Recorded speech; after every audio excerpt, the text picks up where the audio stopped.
ज्ञानवापी मस्जिद और मंदिर का विवाद देश में एक लंबे समय से चर्चा का विषय रहा है। आज एक और फैसला आया जिसने इस मामले में नए सवाल खड़े कर दिए या कहें कि नया मोड़ ला दिया। इस बार कोर्ट का फैसला मुस्लिम पक्ष के पक्ष में आया है। वाराणसी की कोर्ट ने हिंदू पक्ष की याचिका को खारिज कर दिया है, जिसमें व्यास जी तहखाने के ऊपर नमाजियों की एंट्री रोकने की मांग की गई थी। कोर्ट ने हिंदू पक्ष की याचिका खारिज करते हुए तहखाने के ऊपर नमाज जारी रखने का आदेश दिया है। आइए जानते हैं कि कोर्ट ने क्यों मुस्लिम पक्ष की दलीलों को सही ठहराया और इसका क्या असर होगा। दोस्तों, वाराणसी के सिविल जज सीनियर डिवीजन हितेश अग्रवाल की अदालत ने शुक्रवार को हिंदू पक्ष की वो याचिका खारिज कर दी जिसमें व्यास जी तहखाने की छत पर नमाजियों की एंट्री पर रोक लगाने की अपील की गई थी। हिंदू पक्ष ने अपनी याचिका में कहा था कि तहखाना बेहद पुराना है और उसकी छत कमजोर हो चुकी है, जिससे पूजा करने वालों को खतरा है। ऐसे में नमाजियों के इकट्ठा होने से वो और कमजोर हो रही है। उन्होंने छत को कमजोर बताते हुए मरम्मत और नमाज रोकने की मांग की थी, लेकिन कोर्ट ने मुस्लिम पक्ष की दलीलें स्वीकार की। दरअसल मुस्लिम पक्ष ने कोर्ट में ये दलील दी थी कि ज्ञानवापी मस्जिद में हजारों साल से मुसलमान पांचों वक्त की नमाज बिना रोक टोक के पढ़ते चले आ रहे हैं और कभी कोई समस्या नहीं आई। छत इतनी कमजोर नहीं है कि उसे किसी तरह की मरम्मत की जरूरत हो। उन्होंने कहा कि तहखाने की छत पर नमाज पढ़ने वाले लोग पूरी इज्जत और आदर के साथ वहां जाते हैं और किसी भी प्रकार का नुकसान नहीं करते।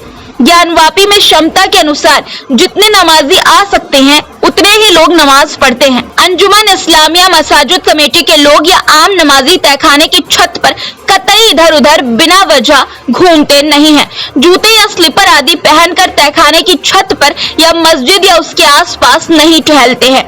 कोर्ट ने इन दलीलों को सही माना और नमाजियों की एंट्री पर रोक लगाने से इनकार कर दिया। कोर्ट ने अपने फैसले में कहा कि फिलहाल तहखाने में किसी भी तरह की मरम्मत की जरूरत नहीं है और नमाज जारी रह सकती है।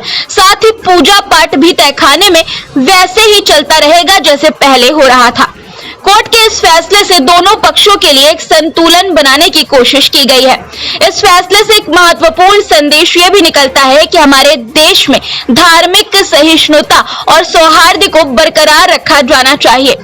मस्जिदें और मंदिर सदियों से एक साथ खड़े हैं और ये हमारी विरासत का हिस्सा है।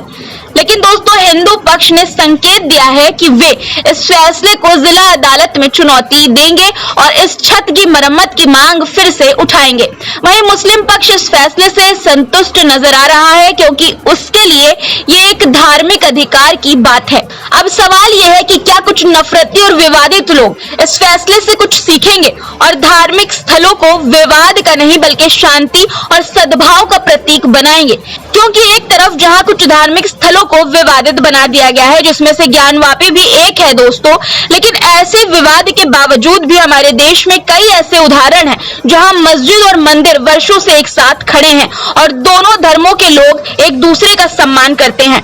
ऐसे कई स्थान हैं जहां धार्मिक सहनशीलता और भाईचारा कायम है। ये मिसालें हमें बताती हैं कि आपसी सम्मान और सामंजस्य से विवादों का हल संभव है, लेकिन कुछ लोग राजनीति करने वाले नेताओं के बहकावे में विवाद पैदा कर देते हैं। दोस्तों, ज्ञानवापी मामले में कोर्ट का ये फैसला फिलहाल एक महत्वपूर्ण मोड़ है, लेकिन ये अंतिम नहीं है। हमें यह समझना होगा कि धार्मिक स्थानों पर विवाद से ज्यादा जरूरी है आपसी समझ और सम्मान। आपको जानकारी के लिए बता दें दोस्तों कि वाराणसी कोर्ट के आदेश पर 31 जनवरी 2024 को व्यास तहखाने का ताला 31 साल बाद खुला। देर रात को मूर्तियां रखकर पूजा अर्चना की गई, दीप जलाकर गणेश लक्ष्मी की आरती उतारी गई। तहखाने की दीवार पर बने त्रिशूल समेत अन्य धार्मिक चिन्हों को भी पूजा गया। तहखाने के पारंपरिक पुजारी रहे व्यास परिवार ने याचिका दाखिल कर पूजा पाठ की इजाजत मांगी थी। कोर्ट ने 17 जनवरी को तहखाने का जिम्मा डीएम को सौंप दिया था। कोर्ट के आदेश पर डीएम ने मुस्लिम पक्ष से तहखाने की चाबी ले ली थी। तो दोस्तों, इस पूरे मुद्दे पर आपकी क्या राय है, कमेंट में जरूर बताइएगा। कोर्ट के फैसले को आप कैसे देखते हैं ये भी जरूर लिखिएगा दोस्तों। और चैनल को अगर आपने सब्सक्राइब नहीं किया है तो सब्सक्राइब कर लीजिए। वीडियो को लाइक और शेयर भी करिएगा दोस्तों। धन्यवाद।